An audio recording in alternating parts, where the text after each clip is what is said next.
Hello everyone, welcome again friends. Previous year questions में 2020 का जो आपका दिसंबर का एग्जाम हुआ है उसका क्वेश्चन पेपर हम सॉल्व कर रहे हैं। उसका ये थर्ड पार्ट है। ठीक है, क्वेश्चन इंपॉर्टेंट रहेंगे, कैसे हम लोगों ने क्वेश्चन को सॉल्व करना है वो सब हम देखेंगे। तो चलिए स्टार्ट करते हैं। तो देखिए, आज का पहला क्वेश्चन है आपके सामने। The mark price of an article is ₹80 and it is sold at ₹76, then the discount is. ठीक है, कोई आर्टिकल है जिसकी एमआरपी कितनी दे रखी है आपको। ठीक है, एमआरपी क्या होती है फ्रेंड्स? ठीक है, वो वैल्यू जो कि किसी भी वस्तु पे लिखी हुई होती है। ठीक है, उसका अधिकतम मूल्य, इसके बारे में सब जानते होंगे आई थिंक आप सब। ठीक है, तो एमआरपी क्या होगी? Maximum retail price. एमआरपी दी हुई है किसी आर्टिकल की ₹80। ओके, और उसको सोल्ड कर रहे हैं, यानी कि उसकी सेलिंग प्राइस कितनी दे रखी है? ₹76। 76 रुपए में बेचा, 80 उसमें लिखा हुआ था। तो बताइए उसको कितने रुपए का उसने कितने डिस्काउंट का दिया? ठीक है, कितने रुपए का उसने डिस्काउंट दिया? तो डिस्काउंट यानी कि इसमें कितने रुपए कम किए? तो देखो 80 में से 76 गए, कितना रिमाइंडर बच रहा है? यहाँ पे माइनस करने पे आया हमारे पास 4। तो 4 रुपीज का डिस्काउंट दिया किस पे? 80 रुपीज में। ठीक है, तो 4/80 इसको परसेंटेज में बदलना है तो मल्टीप्लाई 100। ठीक है, 4 रुपए का उसने क्या किया? आपको डिस्काउंट दिया है। अब ये तो रुपए में है, आपसे क्वेश्चन है परसेंटेज में। तो परसेंटेज के लिए क्या कर देंगे? इसको इस तरीके से सॉल्व किया, यहाँ पे 0 कट, 4 2 ज़ा 8 और 2 5 ज़ा 10। तो कितने का डिक्रीज हुआ? 5% का।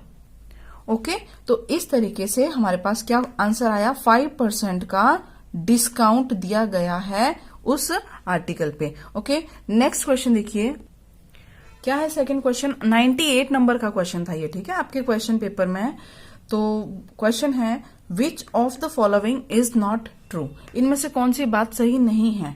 ठीक है, for an exterior angle of a regular polygon with n side. तो पहले तो देखिए रेगुलर पॉलीगन होता क्या है। ठीक है, रेगुलर का मतलब है, और एक वर्ड है पॉलीगन। ओके फ्रेंड्स, ये मैंने आपको पहले भी लास्ट मिनट रिवीजन या एक वीडियो बनाई थी, उसमें मैंने समझाया था ये चीजें। रेगुलर का मतलब होता है ऐसा फिगर जिसकी साइड क्या हो? सभी इक्वल हो। लाइक मान लीजिए, जैसे कि मैं बात करूं, इसमें कितनी साइड है? 1 2 3 4 और ये 5, पर ये सारी इक्वल नहीं है। ठीक है, ये जो डंडे मैंने लगा दिए ये इक्वल है, लेकिन आप ऐसे समझ के चलिए ये सब क्या है? अनइक्वल है। ठीक है, कोई लेंथ स्मॉल कोई लार्ज, इस तरीके से। रेगुलर का मतलब है ऐसा फिगर जिसकी सारी साइड बराबर हो। ऐसा फिगर, ऐसा पॉलीगन। पॉलीगन मतलब जिसमें बहुत सारी साइड हो, और रेगुलर का मतलब जिसकी सारी साइड इक्वल भी हो। ठीक है, जैसे कि ये क्या है? इर्रेगुलर है। ये कैसा पॉलीगन है? इर्रेगुलर। तो रेगुलर हो जाएगा इस तरीके से 1 2 3 4 5। इसमें 5 साइड है तो इसका नाम पड़ गया पेंटागन। ठीक है, पेंटागन।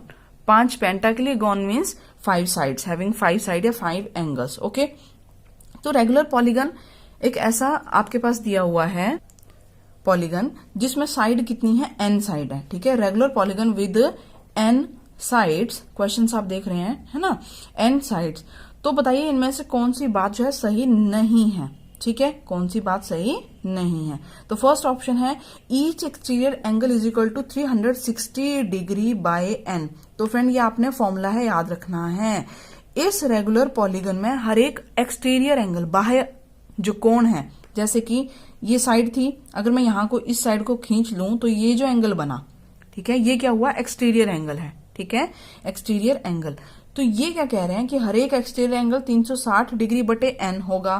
तो बिल्कुल सही बात है। सेकंड देखिए, each exterior angle is equal to 180 minus interior angle. 180 minus interior, ये जो बाहर वाला एंगल है ना, ये पूरी लाइन स्ट्रेट है, ये 180 की होती है। ठीक है, 180 में से अगर मैं क्या करूं, एक्सटीरियर इंटीरियर एंगल, ये अंदर वाला एंगल अगर माइनस कर दें हमें तो बाहर वाला ही तो मिल जाएगा, एक्सटीरियर। ठीक है, तो 180 माइनस इंटीरियर एंगल, ये बात भी सही है। नेक्स्ट देखिए, n is equal to 360 by exterior angle. n is equal to 360 by exterior angle, तो ये भी करेक्ट है, क्योंकि देखो यहां से जो एक्सटीरियर एंगल था इसको ही तो यहां लेके गए हैं, वहीं से ये फॉर्मूला आया, तो ये बात भी सही है। तो यहां देखिए ऑप्शन डी जो है ना, each exterior angle is equal to n-2 multiply 180 degree by n, ये बात गलत है। ठीक है, ईच एक्सटीरियर एंगल ये होता है, ये बात गलत है। ओके, नेक्स्ट क्वेश्चन देखिए, द वैल्यू 99 नंबर का question, the value of 6.25 multiply 6.25 minus 1.75 1.75 upon 4.5 is equals to. ठीक है, ये आपके सामने क्वेश्चन था। तो देखिए इन क्वेश्चंस में आइडेंटिटी का यूज होता है। कैसे? 6.25 मल्टीप्लाई 6.25, ठीक है, माइनस 1.75 मल्टीप्लाई 1.75 अपॉन में 4.5 किसके बराबर होगा? तो यहां देखिए ये 2 बार आ रहा है, ये भी 2 बार आ रहा है। इसको अगर मैं a मानूं, इसको b मान लें, तो ये क्या हो जाएगा? a square minus b square upon में 4.5। और a square minus b square एक फॉर्मूला है, ठीक है, क्या बन जाएगा ये? a minus b a plus b upon में 4.5। तो देखो a क्या है? 6.25, b क्या है? 1.75। तो इन दोनों को माइनस किया एक बार और एक बार प्लस। तो देखिए a माइनस बी यानी कि 6.25 माइनस 1.75, ठीक है, और a प्लस बी कितना हो जाएगा? 6.25 प्लस 1.75 अपॉन 4.5। तो पॉइंट में मिस्टेक ना करें यहाँ पे।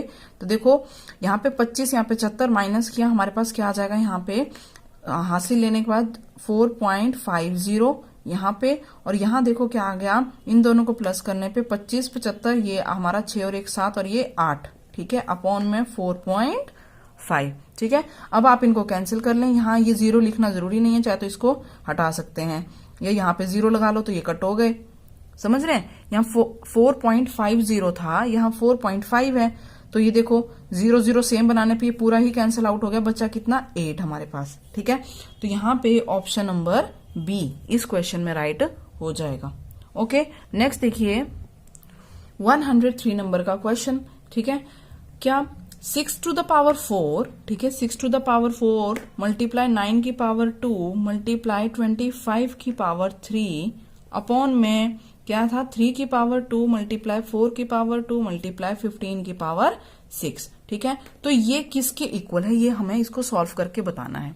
तो फ्रेंड ये जो पावर और एक्सपोनेंट के क्वेश्चन है ना, मतलब सिंप्लीफिकेशन में भी आ रहा है ये, और ये पावर्स वाले में भी आ रहा है। ठीक है, तो पावर के जितने फॉर्मूले हैं वो आपको ध्यान रहने चाहिए। ठीक है, जैसे कि a की पावर m मल्टीप्लाई a की पावर n किसके इक्वल होता है? a की power m plus n। First, second, देखो a की पावर m मल्टीप्लाई a की पावर n, सॉरी यहाँ मल्टीप्लाई की जगह अगर डिवाइड दे रखा हो, ठीक है, तो क्या हो जाता है? ये इसको ऐसे लिख सकते हैं, a की पावर m अपॉन a की पावर n किसके इक्वल होता है? a की पावर m माइनस n। ये लॉज हैं, ठीक है, ये एक्सपोनेंट्स की लॉज हैं भाई। अगर इसको बोला जाता है बेस, इसको कहा जाता है पावर। अगर बेस सेम है तो पावर क्या हो जाती है? मल्टीप्लाई में ऐड हो जाती हैं। मतलब अगर बेस सेम हो और वो नंबर क्या हो रहे हैं आपस में मल्टीप्लाई, तो पावर प्लस कर दो। अगर बेस सेम है और वो दोनों नंबर क्या हो रहे हैं? डिवाइड, तो ये पावर क्या हो जाती हैं? माइनस हो जाती हैं। ऐसे अगर कोई नंबर है उसकी पावर कुछ है और फिर ब्रैकेट लगा के बाहर भी एक और पावर है, तो इसका आंसर AMN हो जाता है। ठीक है, और अगर मान लीजिए a की पावर m है मल्टीप्लाई b की पावर भी m है, अब बेस अलग अलग है। ठीक है, जैसे कि मैं लिखूं यहाँ 2 की पावर 3 मल्टीप्लाई 3 की पावर 3, तो ये बेस अलग है, पावर क्या है? दोनों में सेम थी। तो यहाँ पे ये क्या बन जाता है फॉर्मूला? AB की पावर m कर दो, यानी कि इन दोनों को मल्टीप्लाई करके पावर एक बार लिख लो, तो ये बन जाएगा AB की पावर m। तो ये कुछ लॉज हैं और भी हैं, ये आपको ध्यान रखनी होती हैं। ठीक है, किसी भी नंबर की पावर 0 हमेशा आंसर क्या देती है? 1 देती है, ये भी आपने ध्यान रखना है। Any number that has power 0 always give you answer 1। Okay, तो ये मैं हाथ से रब कर रही हूँ। अब इस क्वेश्चन को सॉल्व करते हैं। तो अब देखिए यहाँ पे इसको हमें इस तरीके से सिंप्लीफाई करना है कि मैक्सिमम पावर्स कैंसिल आउट हो जाएं। ठीक है, क्योंकि देखिए मल्टीपल में आ रहा है, यहाँ 3 है, यहाँ 6 है, ये 9 है, 25 है। ठीक है, तो करिए इसको सॉल्व। कैसे? साथ साथ में आप करेंगे। यहाँ 25 15। ठीक है, तो मैं एक बार इसको पूरा एक्सपेंड करके लिख रही हूँ पहले। तो देखिए सबसे पहले इसको ना एक्सपेंड ही पूरा कर लेते हैं। यहाँ 6 है, 9 है, 25, तो 6 को क्या लिख सकते हैं? 3 की पावर 3 2 जा 6, और यहाँ 4 है, इधर तो इधर भी 4 आएगा, इधर भी 4 आएगा। 9 को देखिए 3 3 जा 9 होता है, इसमें 2 और इसमें भी 2 आएगा। ठीक है, बेस सेम है। अब नेक्स्ट देखिए यहाँ पे 25 को क्या लिख सकते हैं? मल्टीप्लाई में 5 मल्टीप्लाई 5, 5 5 जा 25 और उसकी पावर क्या थी 3, तो इसमें भी 3 आएगी और इसमें भी 3 आएगी। समझ रहे हैं ये किस तरीके से हो रहा है? देखिए अब आप सोच रहे होंगे कि दोनों में पावर क्यों आती जा रही हैं। मैंने अभी आपको क्या बताया, a मल्टीप्लाई b की पावर अगर m हो तो उसको क्या लिख सकते हैं, a की पावर m मल्टीप्लाई b की पावर m। ठीक है, बेस अलग है, पावर सेम हो तो उनको इस तरीके से अलग अलग लिख सकते हैं। अपॉन में देखिए 3 तो सिंगल था, इसका कुछ नहीं होगा, 3 की पावर 2। 4 को क्या लिख सकते हैं, 2 2 जा 4, 4 को तोड़ा मैंने, 4 को क्या लिख सकते हैं, 2 2 4, 2 2 जा 4 और इसकी पावर 2 थी तो दोनों के साथ 2 2 आ जाएगी। मल्टीप्लाई 15 की पावर 6, तो 5 3 जा 15, 5 3 15 और यहाँ भी 6 और यहाँ पर भी 6। ठीक है, अब कैंसिल आउट करिए। ठीक है, यहाँ 3 की पावर 2, 3 की पावर 2 कैंसिल हो गया। यहाँ 2 की पावर कितनी है, 2 और 2 मिला के 4 और यहाँ 4, ये कट गया। यहाँ पे देखो 5 की पावर 6 है, यहाँ 5 की पावर 3 और 3, तो बेस ऐड हो गई, ये पूरे ही कैंसिल आउट हो जाएगा। अब यहाँ देखो 3 की पावर 4 और 3 की पावर 2, तो बेस ऐड हो गई, ये दोनों 4 और 2 6, तो ये दोनों मिलके इससे कैंसिल आउट। तो इस तरीके से इस क्वेश्चन में हमारा देखिए कैंसिल कंप्लीट होने के बाद जो आंसर आता है वो क्या बच रहा है, 1। ठीक है, numerator denominator complete cancel out हो गया। अब देखिए नेक्स्ट क्वेश्चन क्या है, the probability of getting a prime number, the probability of getting a prime number in a throw of dice is. ठीक है, क्या कहना चाह रहा है कि अगर आप एक बार एक डाइस को थ्रो करते हैं तो प्रोबेबिलिटी क्या है प्राइम नंबर आने की। ठीक है, तो देखिए क्वेश्चन आता है कि प्राइम नंबर्स क्या होते हैं। ठीक है, तो देखिए डाइस जब आप फेंकते हैं, डाइस में कहां से कहां तक प्राइम नंबर आ रहे हैं, तो देखिए डाइस थ्रो करने पे 1 2 3 4 5 6 ये नंबर पॉसिबल हैं जो आते हैं। ठीक है, डाइस फेंकने में यही नंबर हमारे सामने आ सकते हैं। अब इसमें से प्राइम कौन कौन से हैं, तो देखिए प्राइम नंबर कौन से हो जाएंगे, 2 3 और 5। ठीक है, ये किस तरीके के नंबर हैं, प्राइम नंबर हैं। तो पॉसिबल कितने हैं, टोटल 6 और फेवरेबल कितने हैं, 3, तो 3/6 जो कि कैंसिल होके क्या दे देगा, 1/2। ठीक है, तो यहाँ पे हमारा 1/2 राइट आंसर है, तो जो कि हो गया option number B. Okay, next question देखिए 105 क्वेश्चन नंबर है। ठीक है, द वैल्यू ऑफ रूट 248 52, ठीक है 144, इस तरीके से ये गिवन है, आपको बताना है इसकी वैल्यू क्या आएगी। तो अगेन सिंप्लीफिकेशन का क्वेश्चन है ये। ठीक है, तो देखिए ये क्वेश्चन करते हैं इसको सिंप्लीफाई। ठीक है, root 248 plus root 52 plus root 144, तो सबसे इंटीरियर में जो है वहां से हम लोग बाहर की तरफ इसको सॉल्व करेंगे। ठीक है, अगर आपके पास रूट में इस तरीके का क्वेश्चन आ जाए तो जो भी सबसे अंदर की वैल्यू है ना, वहां से क्वेश्चन को करना स्टार्ट करिए। तो देखिए नेक्स्ट स्टेप में यहाँ पे 144 का रूट कितना होता है हमारे पास, 12 प्लस यहाँ पे क्या था 52। अब इस पूरे के ऊपर क्या है, रूट, फिर प्लस 248 और फिर यहाँ पे रूट।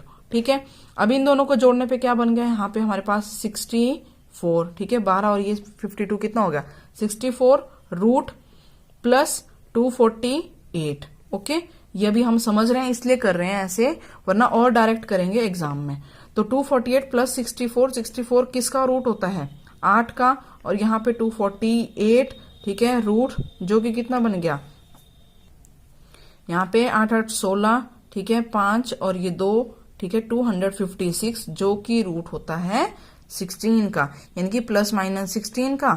अब ऑप्शन में देखिए, ऑप्शन में माइनस का नंबर दे नहीं रखा। ठीक है, तो यहाँ पे हमारे पास आंसर क्या आ जाएगा, 16 यहाँ पे राइट आंसर हो जाएगा, जो कि ऑप्शन सी। अब नेक्स्ट क्वेश्चन देखिए, तो ये आज के लिए इतना ही करते हैं फ्रेंड्स। देखिए डेली हम लोग कुछ ना कुछ, या आप ये कह लीजिए जब भी वीडियो आ रही है कुछ ना कुछ मैथ्स का क्वेश्चन हम लोग सॉल्व कर रहे हैं। ये आपको हेल्प करेंगे आपका बेस स्ट्रेंथन करने में। प्लस हिमाचल स्पेशल की मैथ्स की जो सीरीज स्टार्ट की है सेपरेट, ठीक है स्पेशल कोर्स मैथ्स के हेडिंग से, उसमें हम लोग देखिए चैप्टर वाइज कवर कर रहे हैं। ठीक है, पहले चैप्टर का complete understanding, then questions, practice questions करेंगे। ठीक है, तो उस तरीके से वो चलेगा। वो वीडियोस हर एग्जाम के लिए हेल्पफुल है। Plus one more thing friends, HP study के नाम से, ठीक है HP बोर्ड स्टडी के नाम से, ठीक है HP बोर्ड स्टडी के नाम से जो चैनल है उस पे ना मैथ्स की जो स्कूल मैथ्स की वीडियोस हैं वो अपलोड होंगी। लाइक 11th क्लास का ट्रिग्नोमेट्री हो गया, ठीक है, ये 11th क्लास के टॉपिक 10th के, 9th के, 12th के, वो वहां पे पर्टिकुलर अपलोड करने का पर्पज ये है ताकि स्टूडेंट उनको एग्जैक्टली देख सकें। बिकॉज यहाँ पे हेडिंग रहती है एचपी टेट या अदर एग्जाम के नाम से, तो वो बच्चे उतना ध्यान नहीं देते हैं। पर आप लोग वहां विजिट करके मेरी ही वीडियोस को वहां पर भी देख सकते हैं। ओके, कुछ वीडियोस अभी मैं फिलहाल कॉमन अपलोड कर रही हूँ ताकि इधर में इन्फॉर्म हो जाए, ठीक है, जो यहाँ वाले नीडी हैं इस चैनल पे उनको मिल जाए, और जिनको वहां जरूरत है लाइक स्कूल के बच्चों को, तो उनको वीडियोस वहां पर भी मिल जाए। ठीक है फ्रेंड्स, तो मिलते हैं नेक्स्ट वीडियो में। Till then take care, bye bye.